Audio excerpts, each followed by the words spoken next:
In the name of Almighty God, the gracious, the merciful, respected students, follower, friends, I'm your presenter, your lecturer, your coach Sarrana. Our contact number is 030563194464. Subscribe, like our channel, the ESL Academy. ESL mean English as a second language. Let's discuss John Ashbery as a post-modern poet.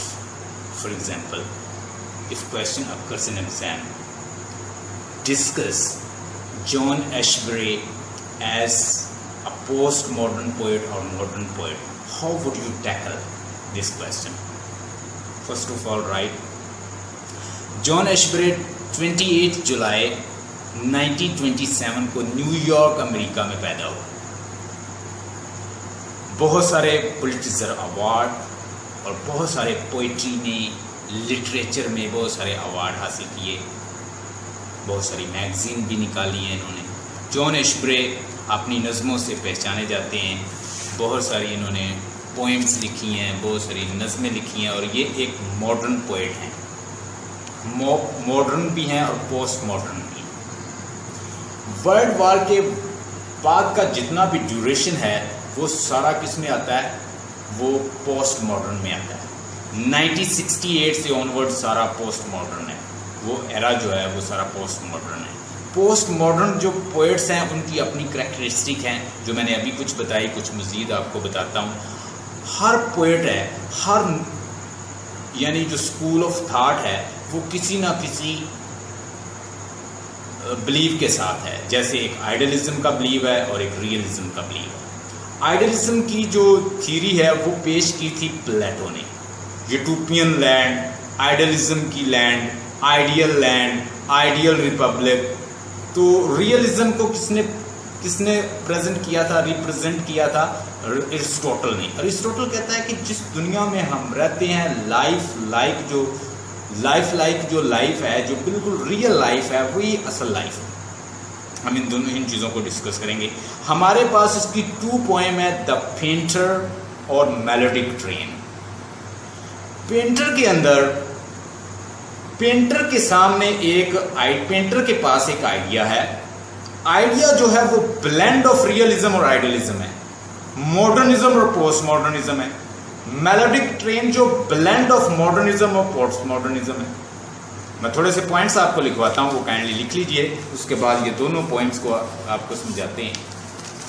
लिखें points कि idealism और realism क्या होता है, modernism और post modernism क्या होता है।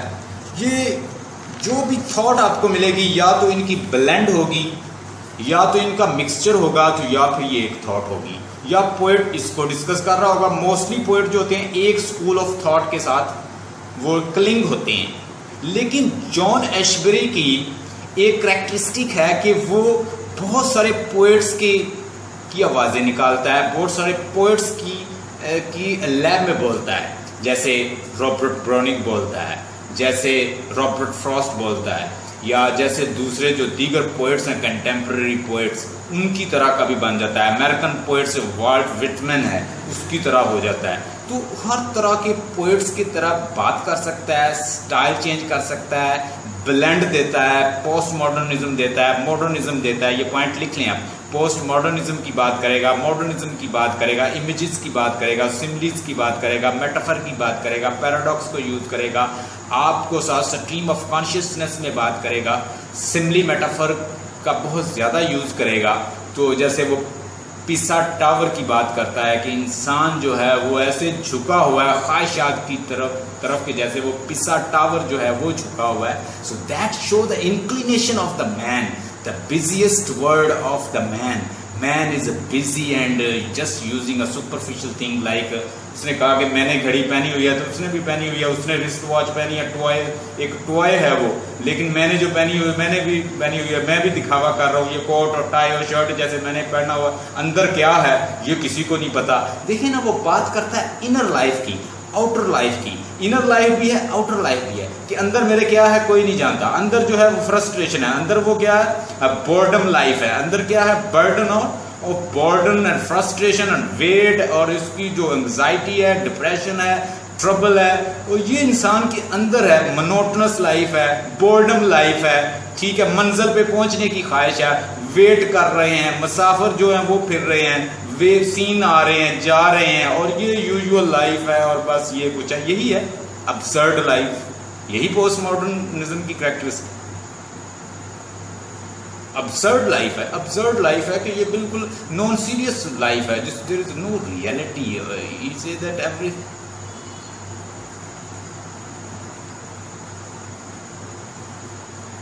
एक फॉर्म यस वो स्टेबल नहीं है कि जस्ट हमने हर चीज जो है वो सुपरफिशियल पहनी हुई है, नाम नहाद है, हमने बस हम दिखावा कर रहे हैं, हमारे अंदर कुछ है और बहुत टाई लगा के बड़ा डिसेंट मैन हूं, लेकिन अंदर जो है वो फ्रस्ट्रेशन भरी हुई है, वो बोर्डम भरी हुई है, वेट किसी का कर करके बिल्कुल उकताई हुई लाइफ है, जिसमें कोई जान नहीं है, जिसमें कोई वाइब्रेशन नहीं है, जिसमें कोई डायनेमिसिटी नहीं है, जिसमें कोई ख्वाब नहीं है, कोई ड्रीम नहीं है, कोई होप नहीं है, हम बस पर्पसलेस लाइफ है।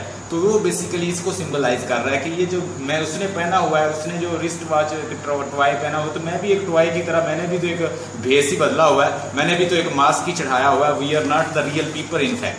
तो मॉडर्निज्म जरा लिख लीजिए, 1890 से लेके 1945 तक मॉडर्निस्ट मूवमेंट थी। 1890 से लेके 1945 तक, दैट वाज 1945 तक आपकी मॉडर्निस्ट मूवमेंट है, मॉडर्निस्ट आपके राइटर हैं, और आपको 1950 में राउंड अबाउट 1950 टी.एस. एलियट, मैंने कल भी बात की थी, और उसके साथ एक और राइटर था, अमेरिकन राइटर था, इन राइटर्स ने मिलके क्या मूवमेंट इन्होंने चलाई थी, इन्होंने डिस्कस किया था पोइट्री के ऊपर कि पोइट्री जो है वो इम्पर्सनल होनी चाहिए, should not be turning loose of emotion, brother escape from emotion, impersonal, individual, और इस तरह की चीज़ें होनी चाहिए पोइट्री में, विट के थ्रू होनी चाहिए, सेंस के थ्रू होनी चाहिए, अकल के थ्रू होनी चाहिए, इमोशनल नहीं होनी चाहिए, पैशनेट नहीं होनी चाहिए, पैशन जो है वो शामिल ना करो, इमोशन शामिल ना करो अंदर। तो ये सारी जो वो मॉडर्न राइटर्स थे सारे, एजरा पॉन्ट मॉडर्न था, टी.एस. एलियट का उस्ताद था। 1890 से लेके 1945 तक ये सारे मॉडर्न राइटर हैं। मॉडर्न राइटर आपको किस तरह की लाइफ देंगे, किस तरह की वो पोइट्री बताएंगे, और जो पोस्ट मॉडर्न है वो किस तरह के राइटर हैं, मैं थोड़ी सी कैरेक्टरिस्टिक बताऊंगा, आपको क्लियर हो जाएगा। और ये दोनों आपको जॉन एशब्रे जो है हमारा जो पोएट है उसके अंदर आपको ये सारी चीज़ें मिलेंगी। हाँ जी, पहली बात है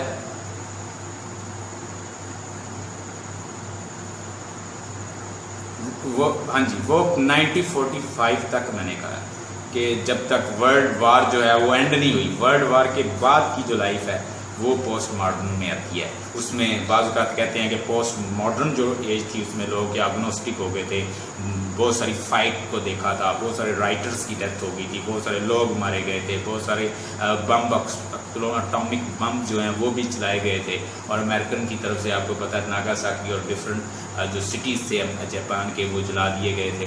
तो इसकी वजह से बहुत सारे पोइट कहते थे कि if there is a god and then where is a god, why people are fighting, why there is a evil, why they are killing each other, why they are killing innocent human being. Even they wrote, German और French जो philosopher है उन्होंने, Ronald birth है, ब्रॉडलियर है, उसके अलावा Albert कैमस है, इस तरह के इन्होंने डेथ ऑफ द गॉड और उसके बाद डेथ ऑफ द ऑथर, इस तरह बहुत सारी बुक्स लिखी। 1890 से लेके 1945 तक मॉडर्न एज है, मॉडर्न मूवमेंट है। 1968 से लेके ऑनवर्ड आगे जो सारी है वो पोस्ट मॉडर्न है। हम जिस एज में हैं वो भी पोस्ट मॉडर्न है, ठीक है जी। अब देखिए coherent world view, coherent world view कहता है कि दुनिया जो है वो बड़ी कोहेरेंट होनी चाहिए, बड़ा उसका रैंडम, उसका एक ना स्टाइल जो है वो बड़ा एक पहले आइडिया को दूसरे के साथ, एक तीसरे के साथ, एक ऑर्डर के साथ लिखना चाहिए। लेकिन आपको जो पोस्ट मॉडर्न है वो क्या कहते हैं, वो छोटे और बड़े का जो डिफरेंस है वो ख़त्म करेंगे, लो और हाई का डिफरेंस ख़त्म करेंगे। वो क्या चाहते हैं कि लाइफ कैसी हो, रिटर्न वर्क कैसा हो, स्ट्रीम ऑफ कॉन्शियसनेस के अंदर हो, जैसी रॉ थॉट आ रही है वैसे लिख दें, रैंडम आ रही है रॉ आ रही है, नेचुरल थॉट्स को वैसे लिख देना स्ट्रीम ऑफ कॉन्शियसनेस है। इंसान के माइंड के अंदर बहुत सारी स्ट्रीम्स चल रही हैं, खुशी, गमी, good, bad, passion, feelings, dreams, जो भी उसके अंदर जो आगे पीछे जो सोच रहा है, वो साइड पे सोच रहा है, कभी इधर सोच रहा है, कभी उधर की सोच रहा है, कभी वो अपने घर की सोच रहा है, कभी बच्चों की सोच रहा है, कभी वो अपने सराउंडिंग रिलेशंस की सोच रहा है। ये सारी स्ट्रीम ऑफ कॉन्शियसनेस है। तो जैसे डाटा आता है तो वैसे ही आपके साथ जॉन एशबरी डिस्कस करता जाता है, जैसे ऐसे आप एक्सप्लेन करेंगे कि वो स्ट्रीम ऑफ कॉन्शियसनेस को यूज करता है। और वो हाई लो का जो पोस्ट मॉडर्न जो राइटर्स थे वो तो खत्म करते थे, वो तो कोई यानी क्रोनोलॉजिकल ऑर्डर को वैसे ही लाइक नहीं करते थे रिटन वर्क में।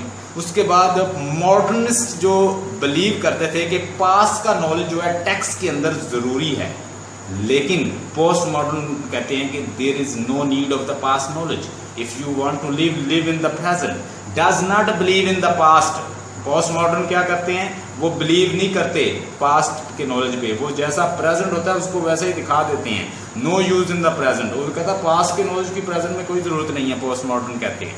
तो ये आपको मैंने बताया कि ब्लेंड ऑफ मॉडर्न और पोस्ट मॉडर्न था John Ashbery, blend of realism और आइडियलिज्म था। अरिस्टोटल को भी फॉलो करता था, दूसरे स्कूल ऑफ थॉट को भी फॉलो करता था, इसलिए इसकी जो पोएट्री है वो बड़ी यूनिक है।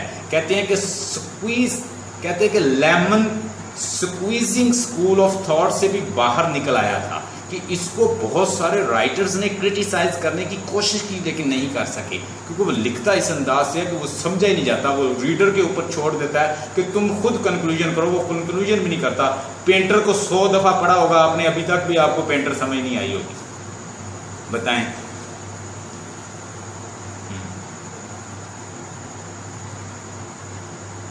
डिस्कस करें आज हम। मुझे समझ आई ना, उसमें उसने कहा है कि इंसान जो है ना वो उसका वो अपने आप को इंडिपेंडेंट रखे, वो दूसरों के क्रिटिसिज्म में ना आए।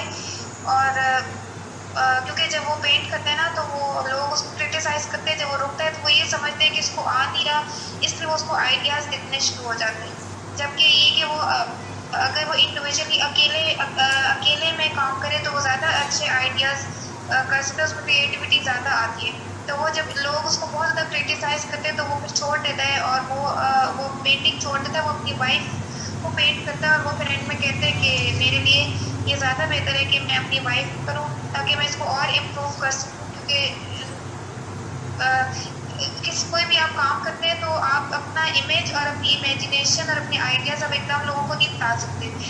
तो आपने जब भी करना है तो आपके जो माइंड में है वो आपको पता है कि आपके माइंड में क्या है, लेकिन आप जब तक उसको पेपर पे आइडियाज़ नहीं लोगों को बता सकते, उनको नहीं पता कि आपके माइंड में क्या चल रहा है। तो यही वो उसमें बता रहा था कि जो है ना, इन बंदे को इंडिविजुअल होना चाहिए, कि वो दूसरों पे डिपेंड ना करे, वो अपनी इंडिविजुअली अपनी सोच के मुताबिक काम करे और इंडिपेंडेंट रहे। अच्छा, क्वेश्चन आता है कि write poem, write the critical appreciation of the poem the painter as a post modern writing, यानी इसने पोस्ट मॉडर्न राइटिंग की है, इसके ऊपर क्रिटिकल एप्रिसिएशन कीजिए, कैसे करोगे? कैसे? सबसे पहले तो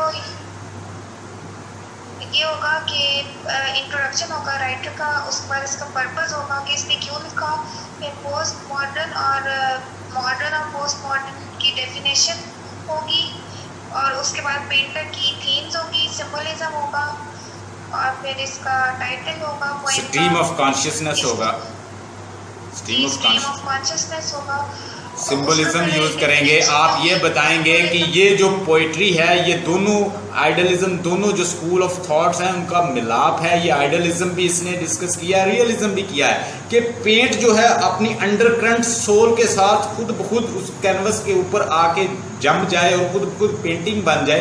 ये एक रेबल आइडिया है, ये एक यूनिक आइडिया, और ऐसा आइडिया जो है वो इम्प्रैक्टिकल है। ये सारा आइडियलिज्म में आता है, ठीक है। आइडियलिज्म की वर्ड है ना, एक इमेजिनेटिव वर्ड है ना, एक यूटोपियन वर्ड है ना, कि आप ये बिलीव कर रहे हो कि खुद ब खुद जो है वो आके पेंटिंग भी शुरू हो जाए और खुद ब खुद अंडरकरंट अपनी वेव्स के साथ, लहरों के साथ, सोल के साथ ऊपर हमें वैसे ही उस लहरों के साथ नजर आए। Can never ever possible, it is a word of idealism. And the second thing is the people behind the poet, they are just observing and they are just noticing whatever he is doing, and this is what the realism. वो realism बता रहे हैं कि ये impractical idea यार, इसको छोड़ के कुछ और करो। तो वो क्या दे रहे हैं आपको? रियलिज्म दे रहे हैं। ये दोनों को आप डिस्कस करेंगे कि इसके अंदर, क्योंकि मॉडर्न पोएट है और पोस्ट मॉडर्न पोएट भी है, तो ये दोनों का ब्लेंड है।